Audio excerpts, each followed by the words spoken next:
Hi, it's Karen here from Byron and Me, and as you know, I love interviewing people, my favourite people in the area. This is beautiful Mellow. I met you on my 50th birthday. That's 6 years ago. Oh my God, that's already that long ago. 6 years ago. And the reason I met her is because I was wanting to have a picnic for my birthday, and a mutual friend said, "You've got to go and see this garden." This garden. So I came down and we had a picnic all dressed in white. All the ladies that were important to me, meant something to me. And we had it in this lush garden. How long have you been here? Probably about 14 years, I think now. It's about, Done a lot in 14 years.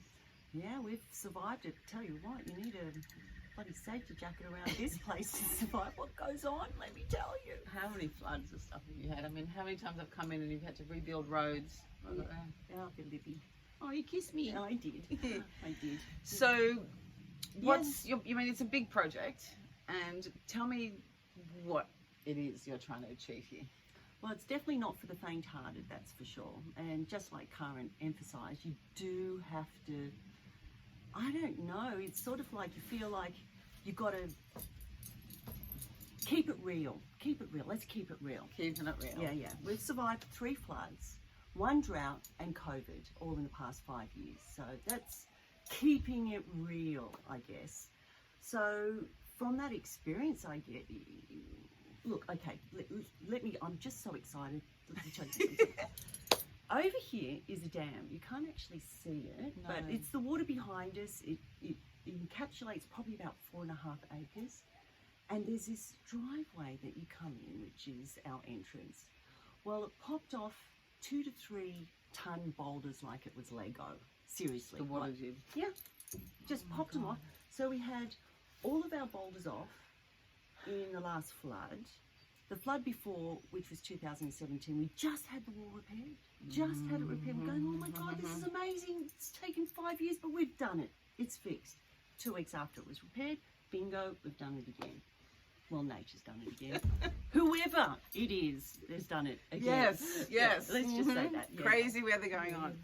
Yeah. So, out there, tell me, explain, Bella just walked me through the garden, and over the 6 years I've just seen the most incredible changes. And you had your concept folder with you. Yes, I did. Concept to reality. Concept to reality folder, which is all her ideas and sketches, and then we walked around the land and Mellow showed me everything that's in planning. What are you trying to achieve? What's the end result here? I'd like to think that we're trying to help people become aware of, number one, their environment. Number two, wouldn't it be nice to be empowered just to see what it is that you can do? Okay, let's work with what we can do, what's affordable. You've got IBC containers, which is like 1,000-litre water containers for those that don't know about it.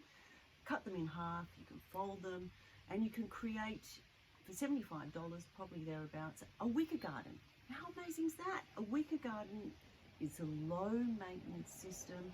It's a no-brainer. You've still got a life, and your garden veggies are growing Doing it on their own. Yeah, yeah. So it's pretty much an edible environment here, isn't it? There's so many different plants that you can eat, and you've got ideas for dehydrating, preserving. Yeah. So what happened was that during the course of the floods and the droughts and the All the challenges. Yeah, exactly. We've learnt, or I have learnt, being one of the main gardeners around here, is what has survived. So it's all trial and error. Exactly. So are you going to propagate something that didn't survive during the flood and the drought? Absolutely not. No. And that's it. Hear that? Stop, listen. Hear that? That's rain. That's the radar for rain, called black cockatoo. There they go. It's raining. Yeah. Hello. So Thanks for the warning. Yeah. That's telling us it's going to rain again. Again. But I was just saying, it's almost like baptism of fire for Mellow, because now with any kind of weird weather that can come your way, it's helped you design your sheds and your seedling area and your planting area and your growing and harvesting and production, everything. So it's pretty much going to be burning sun proof. It's going to be pouring rain proof, and it's going to be hail proof, wind proof. So pretty much it's taken you all these years to get punched by everything. so that you can develop a system where you can be self-sustainable. Yeah. And nothing's going to take you down. Yeah, exactly right. The Armageddon of gardens, we're going to probably call it. That's probably, Armageddon of gardens. So, number one, you've got to keep it simple. So, having the raised garden beds, of course, is going to stop all of that water coming in and flooding out the beds and washing out like it did with the aloe vera terraces. She's got aloe vera terraces, just to name a few. 10,000 babies. With dandelions everywhere. They're the special ones. Yeah. And then, of course, looking after fruit trees and I guess looking at soft fruit trees, they need a lot more attention. You've got to net them. You're dealing with nature on top of nature as in animals. So cheeky rats, Yeah. bugs, insects, birds, bats. That's Like it. You nailed it. without the hail and the acid rain and all the other stuff that can come through. Yeah. You're It's a lot. Yeah. There gets to a point where you kind of like think, oh, damn it. Is this all worth it? You know, is it easier just to go off to Santos or your health food store and grab your basket and just pick a couple I was just of going to things? say that. You see why people just go, nah, because I've always grown food wherever I am, but it's literally a garden bed. And I usually have a salad bar and a few seasonal things in, and even that's time consuming, challenging, Yeah. but so rewarding. Yeah. Like, you know, when you walk along the driveway, Himalaya's got a wall of strawberries. Yeah. I'm like, please. Yeah. It's amazing. 1,000 strawberries. 1,000 strawberries. Yeah, but you have to contend with the birds. So normally the ratio is about 30%. 30% goes to the birds and the wild animals. Which is fair enough, yeah. In this case, for me, I'm dealing with, it's called a water hen. And they've got so smart and cheeky in this area Yeah. that they tell their young, you see that woman over there with the gardening gloves on and the wheelbarrow? Follow her. Because whatever she does, and she does this thing with her hands, and she puts this thing in the ground, and it grows, and you eat stuff. Well, it's a food forest, so just follow her and eat everything that she's plants. touching. Oh my God, that's hilarious. Trained, well trained. Yeah. So recently too, you've been talking to me about a product. Yeah. Wild organic wash. Wow, it's called. Yeah, that's Wild what people say. organic wash. Yeah. Tell me about that. Okay. Well, where Where to begin? start? It was an accident. It was actually an accident. That's what happened. The two boys, the Janelle brothers. I'm the face of the business. What a beautiful face. Thank you.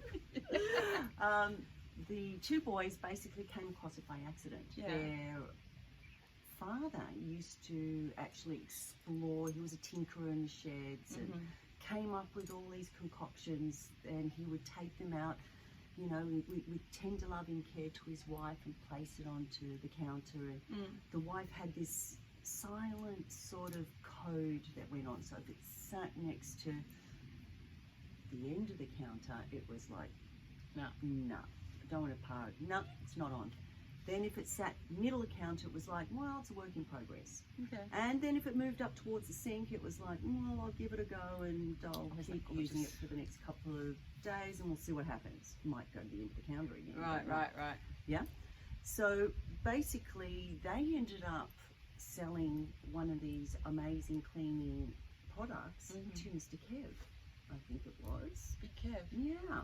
And they sold it for an astronomical amount of money, but there was a hiccup. What was that? Once they got paid, Yeah. I'm not going to tell you the price, but it was a lot for back then, 30 years ago. They lost the recipe. Kev did. No, These guys the did. Janelle brothers did. So, well, the father actually. He lost the recipe, and that was the end of that story. So they had to give back the money. Oh, sure. Sour taste in the mouth. We're not going anywhere near cleaning products ever. Ever again. Burnt. Taboo. Yeah, that's it. No, not doing it.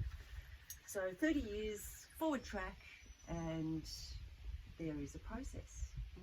There's a process that takes place, and there was a secret extraction purely by accident from the bark and the centres of camphor and pulling out that juice. Laurel. Yeah, camphor laurel. Can you believe it? And in this area, this actually is a problem. 92% of the forest in the northern rivers actually is camphor laurel. Right. So Perfect. taking a problem, Yes. making a liquid solution. So what is the problem with camphor laurel? Well, as the, a tree? the birds love it. Mm-hmm. They love it. It was introduced probably close to about 100 years ago. Right. Give From or where? take. Who did that? From Asia. Mm. And we brought it in as a shade tree because Right. we thought it was awesome For our cattle and stock and things, or just children's yards at schools. That's where it yeah, started. Right, interesting. Yeah. So you've got this beautiful canopy tree. Little did they know, pretty much like the cane toad frogs. Yes. That sort of same story, but I this never is an learned. older version. Mm-hmm. Then we did it again with the cane toads. Mm-hmm. But we started off with the camphor. So we brought those in. Awesome shade tree. Brilliant. Love it. Birds kind of going, hey, dude, what's this thing? Started eating the beautiful red berries. Poop, poop, poop on all of those farm fence lines. All went crazy. So you see the big established camphors all in straight lines. Because they're sitting on the fence having a poo. That's That's right. hilarious. I know. Totally. So they started harvesting the camphors and thinking, well, this interesting wood, bugs don't really eat it, and people started slabbing it up and making it into chopping boards. Awesome idea. Awesome. Really practical idea.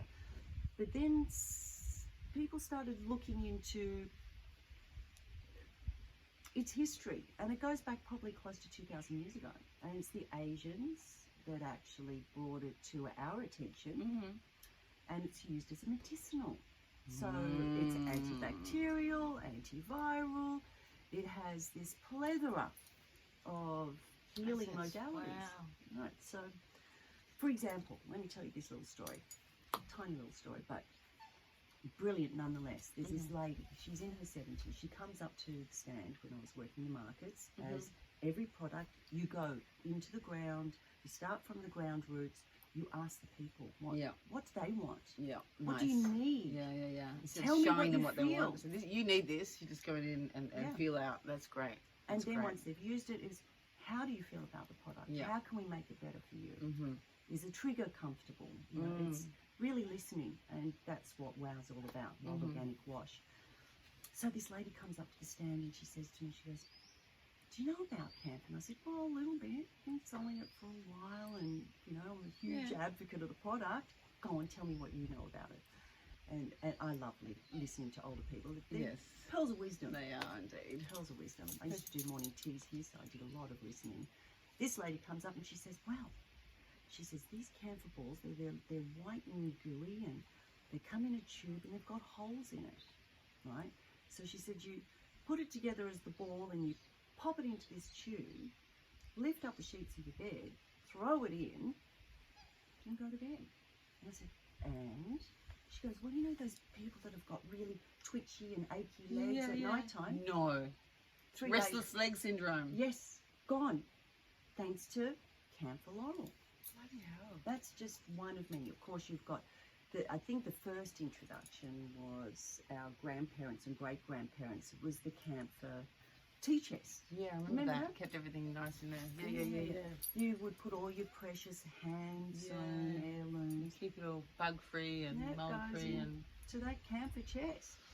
well, on that word mold, I mean, at the moment, Northern Rivers there's a lot of mold injuries happening. A lot of people's homes were obviously flooded more than once and sat in the water for a long time. So you've said, because I've been using white vinegar and clove oil, and people use bleach, which is really gross. And when you mentioned that this is good for mold, I'm really excited. Yeah. That was a real eye-opener for us. That happened about a year ago, which we didn't have a mold situation back then as we do now. So we all practice as a part of the team. There's probably, I don't know, there's a fair few of us where we will phone tree an idea and we all go off and have our experience with a concept of WOW and then back it up with testing it at Southern Cross Uni. Oh, wow. Yeah, so we like to do it both ways. We want to hear what the people say and then back it up with a bit of science. So that's important. You need to do a little bit of science these days to sort of verify and get some. You've got to be validated, I guess, in this Absolutely, world. especially, and also we're not allowed to sort of talk about the health benefits because that's no. So it's good for cleaning and all that kind of stuff. So anyway, let's go for a walk and then have a look at the product. I've got to tell you first of all, Yes, go. I must tell you a little bit more about the mold aspect. Oh yeah, please do. Yeah. Okay, so what had happened was when we did try an experiment, we sprayed leather, for example. All right, so we got... That's the first thing that goes, your shoes and your bags and your And- coats, mould. Yeah, and we're all wearing leather boots around the properties. If you're somebody that lives out I in know, nature... I'm a vegan, I wear these shoes. yeah, they're the good ones. They're the best. Easy to clean and they don't get mouldy. So what we did is we sprayed this, which is our hand and surface sanitizer, which is now going to also be called mold eliminator, onto the leather. We wiped it off with a microfiber cloth. Okay, so now we've got death to the mold, but we need to seal it in for leather because it's a porous thing. It does too. Yeah. You can wipe it or bleach it, but it comes back. Yes. So we put on there a natural wax, something like beeswax is ideal, absolutely brilliant, love, love, love, love. So you rub that in there, and then of course you're conditioning the leather, you're locking in the camphor component. Bingo, 1 year later. Perfectly 1 fine. year later, not one bit of mould. I'm going to show you the jacket inside, put it next to another one which is full of mould. Yeah. Side by side, the brilliant. spores didn't even jump in That's 1 year. Brilliant. That's unreal. That's so unreal. I think we need to have like people with backpacks and just spraying this all through Lismore, Mullumbimby. It'd be awesome. Everyone. And yeah, and that's the thing too is, you know, what do you spray onto the mold? You've got 7 active spores in black water mold. That's what we're dealing with you because you've got flood water. Flood water is carrying along everybody's septic system. It's carrying along everybody's engine oil. You're carrying Fertilizers from gardens. Totally. Ugh. We don't know what's in there. Yeah, it's pretty toxic. We don't Shitstorm. know. Yeah.